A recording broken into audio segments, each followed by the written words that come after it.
Ketika Leicester City berhasil melahirkan kejutan di kompetisi Liga Premier Inggris, Montpellier yang sempat muncul sebagai jawara tak diharapkan di Liga Prancis, serta Wolfsburg yang secara membabi buta mampu memporak-porandakan Bundesliga.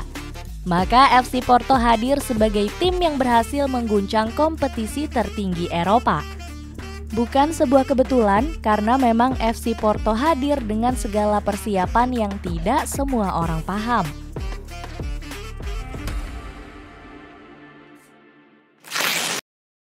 Kehadiran Jose Mourinho sebagai sosok paling dipuja. Atas keberhasilan yang diraih klub asal Portugal di kompetisi Liga Champions Eropa, mereka patut berterima kasih kepada sosok jenius bernama Jose Mourinho. Berkatnya, Porto yang sebelumnya jadi tim yang sulit meraih gelar juara, menjelma menjadi satu di antara kekuatan terbaik yang pernah membuat semua orang terpana. Sebelum mengukir cerita luar biasa bersama FC Porto, Jose Mourinho bukanlah pria mencolok di dunia sepak bola. Dahulu, dia hanyalah seorang juru bahasa yang bekerja untuk pelatih Sir Bobby Robson ketika tangani FC Porto pada rentang 1994 sampai 1996. Dia kemudian mengikuti jejak sang pelatih ke FC Barcelona dan bertemu dengan banyak sekali sosok mengagumkan lainnya. Pengalaman yang didapat lalu mendorong Jose Mourinho untuk jadi seorang pelatih sepak bola. Sebagai seorang pria pemikir, Jose Mourinho tak sembarangan menjalankan tugasnya di pinggir lapangan. Dia yang tidak pernah menggeluti dunia sepak bola sebagai seorang pemain, terus menyaring ilmu dari pelatih Sir Bobby Robson. Yang tidak banyak diketahui orang, Mourinho juga belajar dari seorang profesor dari Lisbon bernama Manuel Sergio, yang mengajarkan bila sepak bola erat kaitannya dengan ilmu psikologi, public speaking, dan sains. Selain itu, dia juga belajar dari seorang bernama Vitor Fred yang merupakan sport scientist. Dari sosok tersebut, Mourinho belajar tentang konsep periodisasi. Periodisasi sendiri merupakan perencanaan latihan yang disusun sedemikian rupa, sehingga kondisi puncak atau peak performance dapat dicapai pada waktu yang ditetapkan sebelumnya. Kondisi puncak tersebut bisa dicapai dengan cara memanipulasi volume dan intensitas latihan.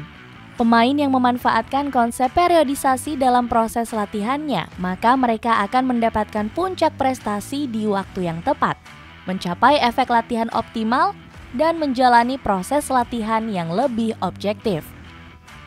Memahami pentingnya psikis dan mental bagi seorang pemain, peran sains dalam sepak bola, serta konsep dan tujuan yang jelas semacam periodisasi.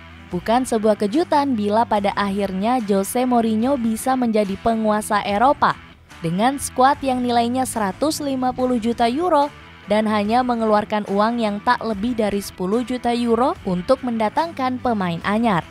Mendeskripsikan perjalanan emas Jose Mourinho di FC Porto ketika itu, analis sepak bola asal Portugal, Tiago Estevao, mengatakan sang pelatih sangat layak mendapat pujian setinggi langit.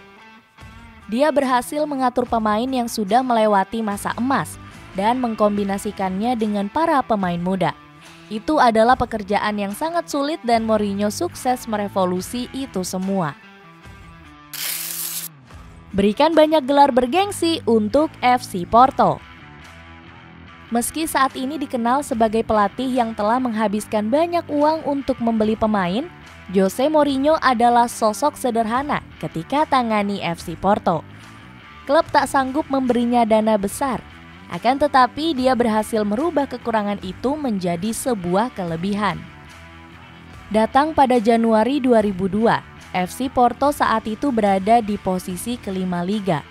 Namun ketika Mourinho mulai tangani klub, Porto langsung duduk di posisi ketiga dengan koleksi 11 kemenangan dari total 15 pertandingan yang dijalani.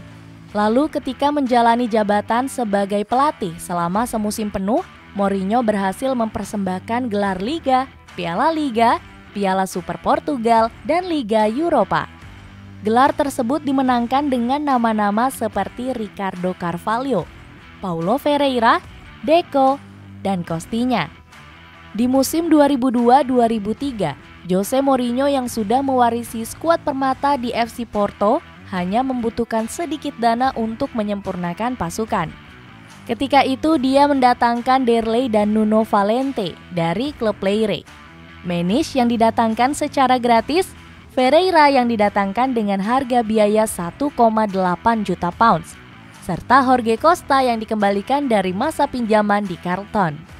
Nama-nama tersebut membuatnya sukses menggondol gelar Liga Eropa dengan menyingkirkan tim hebat seperti Lyon, Panathinaikos, dan Lazio. Sesampainya di partai final, Porto yang diremehkan pun berhasil melibas Celtic, kesebelasan yang saat itu dinakodai oleh manajer papan atas Martin O'Neill. Musim ajaib di Liga Champions Eropa. Semusim berselang atau tepat pada 2003-2004, Jose Mourinho kembali menyempurnakan tim di sejumlah area. Dia membeli sejumlah pemain di mana dana yang didapat dari penjualan Helder Postiga ke Spurs sebesar 9 juta euro jadi sumber terbesar. Ketika itu Mourinho memilih untuk mendatangkan Benny McCarthy, Carlos Alberto, dan Jose Bosingwa. Secara total, kumpulan pemain tersebut cuma menghabiskan dana sebesar 9,45 juta euro. Di musim tersebut, FC Porto termasuk ke dalam skuad dengan nilai transfer kecil, mengingat tim favorit juara Eropa seperti Real Madrid harus menggelontorkan dana sebesar 37 juta euro hanya untuk memboyong David Beckham. Kemudian ada Manchester United yang harus mengeluarkan dana lebih dari 50 juta euro untuk menggaet Cristiano Ronaldo, Kleberson, Tim Howard, dan masih banyak lagi. Sementara itu, Chelsea yang baru diakuisisi Roman Abramovich juga mengeluarkan dana sebesar 150 juta euro untuk memperbaiki skuad secara keseluruhan, di mana itu jadi yang terbesar sepanjang musim panas 2003. Pembelian Jose Mourinho yang tak sampai 10 juta euro itu pun tergolong sangat jitu.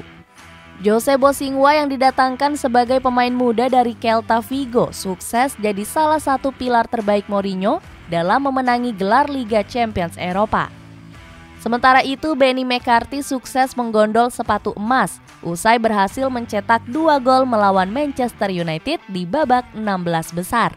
Ya, di musim tersebut FC Porto sukses mengandaskan Manchester United yang dihuni oleh sejumlah nama legendaris asuhan Sir Alex Ferguson. Itu boleh dibilang sebagai awal dari kesuksesan mereka di kompetisi Liga Champions Eropa musim 2003-2004. Usai di fase grup, mereka menempati posisi runner grup F di bawah Real Madrid. Sukses kandaskan perlawanan Manchester United, FC Porto lalu mempecundangi raksasa Prancis Lyon dengan skor agregat 4-2. Di babak semifinal mereka juga mampu menumpas perjalanan dramatis Deportivo La Coruña dengan skor akhir 1-0. Di babak final, tanpa kesulitan berarti, Jose Mourinho mampu membawa FC Porto menekuk AS Monaco, asuhan Didier Deschamps dengan skor telak 3-0. Ramuan Jose Mourinho di musim terbaik FC Porto. Menggunakan skema permainan 4-4-2 Diamond, FC Porto besutan Jose Mourinho sangat mengandalkan kesulitan lini pertahanan. Pelatih asal Portugal itu akan menginstruksikan anak asuhnya untuk segera melakukan serangan balik ketika terdapat celah sedikit saja dari tim lawan. Di posisi penjaga gawang, Vitor Baia yang ketika itu sudah berusia 35 tahun berhasil disulap menjadi sosok penting dalam kebanyakan laga. Di lini pertahanan terdapat nama Ricardo Carvalho dan Jorge Costa yang menampilkan kerjasama sempurna. Jorge Costa jadi sosok tangguh yang kerap melakukan tackle kepada lawan. Dia lihai dalam melakukan ball recovery dan tak jarang menjadi titik awal dari serangan balik yang dilakukan FC Porto. Sementara itu, Ricardo Carvalho kerap disebut sebagai salah satu bek terbaik Portugal sepanjang masa. Dia memiliki kemampuan menarik berupa pandai menguasai bola, mengambil keputusan tepat ketika melakukan tackle, dan sering kali mengirim umpan-umpan panjang ke garis depan. Lini belakang FC Porto pun disempurnakan oleh peran dua fullback didikan Mourinho, yakni Nuno Valente dan Paulo Ferreira. Dua sosok tersebut sering menjadi permulaan serangan FC Porto dari sisi lapangan. Mourinho sendiri lebih sering menginstruksikan Nuno Valente untuk naik membantu serangan, mengingat dia punya karakter ofensif yang cukup baik. Sementara itu, Paulo Ferreira yang lebih solid dalam bertahan, lebih sering berada di belakang untuk ikut menggagalkan serangan lawan. Di bagian tengah lapangan, Mourinho secara cerdik mampu mengkombinasikan kemampuan tiga pemain andalan, seperti Costinha, Pedro Mendes, dan juga Manish. Ketiga pemain tersebut berhasil menjadi penyeimbang tim dan penghubung antar lini. Dengan kelebihan dari masing-masing pemain, FC Porto kerap terlihat rapi dalam melakukan transisi, baik serangan maupun ketika bertahan. Bola yang tak jarang dikirim ke depan dari peran para gelandang tengah biasanya akan lebih dulu mampir ke kaki gelandang terbaik dan kreatif mereka, Deco de Souza. Ketika bola sudah berada di kaki Deco, maka serangan FC Porto akan lebih kaya. Dia bisa menggiring bola sendirian atau melepas tembakan dari luar kotak penalti lawan bila memang dibutuhkan.